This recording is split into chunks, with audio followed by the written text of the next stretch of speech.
महाराष्ट्र ने 26/11 आतंकवादी हमलों की 17वीं बरसी पर शहीदों को श्रद्धांजलि दी।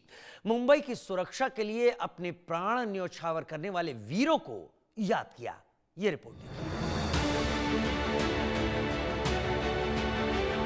महाराष्ट्र ने 26/11 आतंकवादी हमले की 17वीं बरसी पर गहरा सम्मान व्यक्त करते हुए उन बहादुर शहीदों को नमन किया जिन्होंने 26 नवंबर 2008 को मुंबई की रक्षा करते हुए अपने प्राण न्योछावर कर दिए। मुंबई पुलिस कमिश्नर कार्यालय परिसर में बने शहीद स्मारक पर एक भावनात्मक श्रद्धांजलि समारोह का आयोजन किया गया, जहां नेताओं और नागरिकों ने मुंबई पुलिस और सुरक्षा बलों के शहीद जवानों को पुष्पांजलि अर्पित की। कार्यक्रम में गार्ड ऑफ ऑनर 2 मिनट का मौन और सलामी दी गई। इस दौरान उन जांबाज पुलिसकर्मियों और सुरक्षा कर्मियों के साहस को याद किया गया जिन्होंने अनगिनत जानें बचाई। मुंबई पुलिस के अधिकारियों ने मौजूद शहीद परिवारों से मुलाकात कर उन्हें सांत्वना भी दी। पूरे राज्य में हजारों लोगों ने कृतज्ञता व्यक्त की और दोहराया कि 26/11 के वीरों की कुर्बानी कभी नहीं भुलाई जाएगी।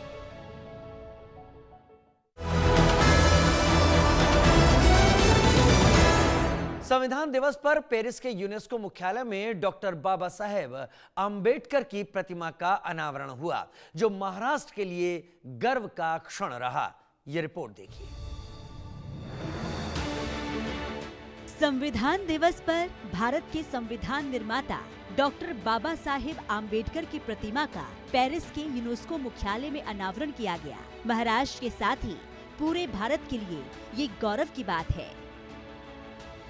महाराष्ट्र सरकार की ओर से भेंट की गई ये प्रतिमा अब यूनेस्को में स्थायी रूप से स्थापित है, जो समानता, न्याय और मानव गरिमा जैसे सार्वभौमिक मूल्यों का प्रतीक है। ये सम्मान डॉक्टर बाबा साहेब आम्बेडकर के अमर योगदान, सभी नागरिकों को अधिकार देने वाले समता मूलक और सशक्त संविधान की वैश्विक स्वीकृति का प्रतीक है।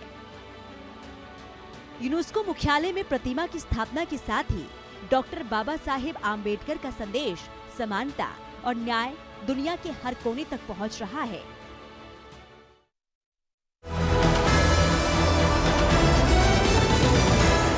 महाराष्ट्र सरकार ने महत्वाकांक्षी उत्तन विरार सी लिंक परियोजना के प्रथम चरण को मंजूरी दे दी है।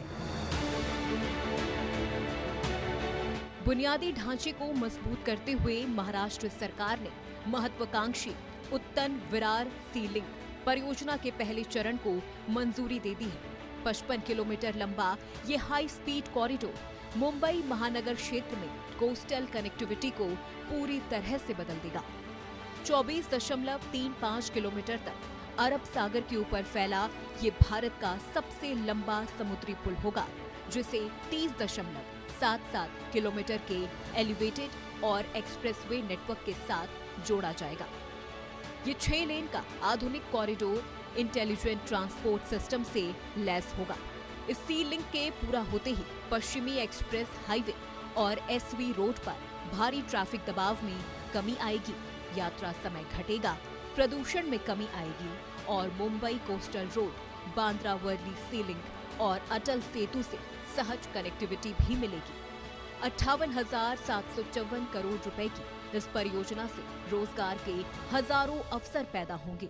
तटीय क्षेत्रों में आवास और पर्यटन को भी बढ़ावा मिलेगा और आने वाले वाडवण पोर्ट तक सीधी हाई स्पीड पहुंच मिलेगी। पहले फेज को 60 महीनों में पूरा करने का लक्ष्य रखा गया है। माओवादियों के खिलाफ चलाए जा रहे अभियान में महाराष्ट्र सरकार को बड़ी सफलता मिली है। गोंदिया में 11 माओवादियों ने आत्मसमर्पण कर दिया है। इनमें जोनल कमेटी का प्रमुख सदस्य भी शामिल है। ये रिपोर्ट देखिए। महाराष्ट्र के गोंदिया में 11 माओवादियों ने आत्मसमर्पण किया। इसमें जोनल कमेटी का एक प्रमुख सदस्य भी शामिल है। शीर्ष कमांडर हिडमा की मौत के बाद सामूहिक सरेंडर की ये पहली बड़ी कार्रवाई मानी जा रही है। सरेंडर करने वाले माओवादियों में स्पेशल दंडकारण्य जोनल कमेटी का अहम सदस्य अनंत उर्फ विकास नागपुरे और डिविजनल कमांडर नागासु गोलू वड्डे के अलावा 9 अन्य सदस्य शामिल थे। उन्होंने हथियारों और ऑपरेशनल सामग्री का बड़ा जखीरा अधिकारियों को सौंपा। हिंसा, भर्ती और वसूली में सक्रिय रहे इन माओवादियों ने नेतृत्व संकट और हिंसा छोड़कर सामान्य जीवन अपनाने की इच्छा जताते हुए राज्य सरकार की पुनर्वास नीति के तहत आत्मसमर्पण किया। अधिकारियों ने इसे निरंतर पुलिसिंग और संपर्क अभियानों की बड़ी सफलता बताया। आत्मसमर्पण करने वाले इन माओवादियों पर 89 लाख रुपए का इनाम था। महाराष्ट्र में जनवरी 2025 से अब तक 114 माओवादी आत्मसमर्पण कर चुके हैं और आगे और भी माओवादियों के आत्मसमर्पण की उम्मीद बढ़ी है। महाराष्ट्र की प्रोजेक्ट महादेवा पहल के दौरान राज्य स्तरीय स्काउटिंग फाइनल्स का उद्घाटन किया गया। इस परियोजना का लक्ष्य ग्रामीण इलाकों से फुटबॉल के उभरते खिलाड़ियों का चयन कर उनकी प्रतिभाओं को निखारना है। ये रिपोर्ट देखिए। महाराष्ट्र में भविष्य के फुटबॉल खिलाड़ियों को तराशने के लिए चलाए जा रहे फुटबॉल विकास कार्यक्रम प्रोजेक्ट महादेवा ने बड़ी उपलब्धि हासिल की है। मित्रा के सीईओ प्रवीण परदेसी ने WIFA के उपाध्यक्ष मालोजी राजे छत्रपति और अन्य गणमान्य व्यक्तियों की मौजूदगी में राज्य स्तरीय स्काउटिंग फाइनल्स का भव्य उद्घाटन किया। गांव के स्तर पर शुरू हुई ट्रायल प्रक्रिया से गुजरकर 120 प्रतिभाशाली युवा फुटबॉलर्स इस महत्वाकांक्षी सरकारी पहल के अंतिम चरण तक पहुंचे हैं, जिसमें लड़कियां भी शामिल हैं। इन 120 में से केवल 60 खिलाड़ियों को 5 साल की विशेष सरकारी छात्रवृत्ति के लिए चुना जाएगा। इनमें 30 लड़के और 30 लड़कियां शामिल होंगी। इन्हें 14 दिसंबर को लियोनेल मेसी की फुटबॉल एकेडमी में प्रशिक्षण पाने का सुनहरा अवसर मिलेगा। महाराष्ट्र सरकार की ओर से शुरू किए गए प्रोजेक्ट महादेव का लक्ष्य ग्रामीण क्षेत्रों से फुटबॉल प्रतिभाओं को खोज कर निखारना और 2034 फीफा वर्ल्ड कप में भारत की टीम में महाराष्ट्र से कम 5 खिलाड़ियों को शामिल करना है।